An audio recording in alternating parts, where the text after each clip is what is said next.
Lencho की कहानी का सार है, जो अपनी बर्बाद हुई फसल के बाद भगवान को पत्र लिखता है। यह कहानी विश्वास और मानवीय करुणा जैसे महत्वपूर्ण विषयों को छूती है।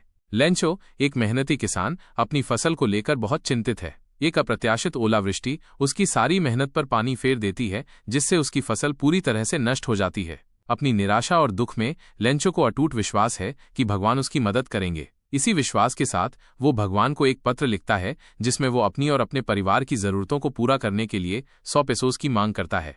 जब पोस्टमास्टर और पोस्ट ऑफिस के कर्मचारी लेंचो का भगवान के नाम लिखा पत्र देखते हैं तो वे पहले तो हंसते हैं, लेकिन फिर वे इस किसान के अटूट विश्वास से प्रभावित होते हैं। पोस्टमास्टर, एक दयालु हृदय वाला व्यक्ति, लेंचो की मदद करने का फैसला करता है। वह और अन्य कर्मचारी मिलकर कुछ पैसे इकट्ठा करते हैं, जो दुर्भाग्य से लेंचो द्वारा मांगी गई राशि से कम होते हैं। वे उस पैसे को एक लिफाफे में डालकर लेंचो के नाम से भेज देते हैं। जब लेंचो को वो लिफाफा मिलता है और वो उसमें पैसे गिनता है तो वो बिल्कुल भी आश्चर्यचकित नहीं होता। उसका भगवान पर इतना दृढ़ विश्वास है, जो अपनी बर्बाद हुई फसल के बाद कि भगवान उसकी पत्र लिखना जरूर सुनेंगे। ये कहानी विश्वास और मानवीय करुणा जैसे उसमें 100 पेसोस से कम है तो वो क्रोधित हो जाता है। एक मेहनती लेंचो को तुरंत अपनी फसल को लेकर बहुत पोस्ट ऑफिस के कर्मचारियों ने उसके पैसे चुरा लिए हैं। उसकी सारी मेहनत में पानी फेर भगवान से बाकी के पैसे फसल पूरी तरह से नष्ट हो जाती है। लेकिन साथ ही अपनी निराशा और दुख में पैसे लेंचो को अटूट विश्वास पोस्ट ऑफिस के भगवान उसकी मदद करेंगे, क्योंकि उसे पोस्ट ऑफिस के कर्मचारियों पर भरोसा नहीं है। को एक पत्र इस कहानी का संदेश में वो अपनी और अपने परिवार की जरूरतों को पूरा करने के लिए अप्रत्याशित स्रोतों से करता है।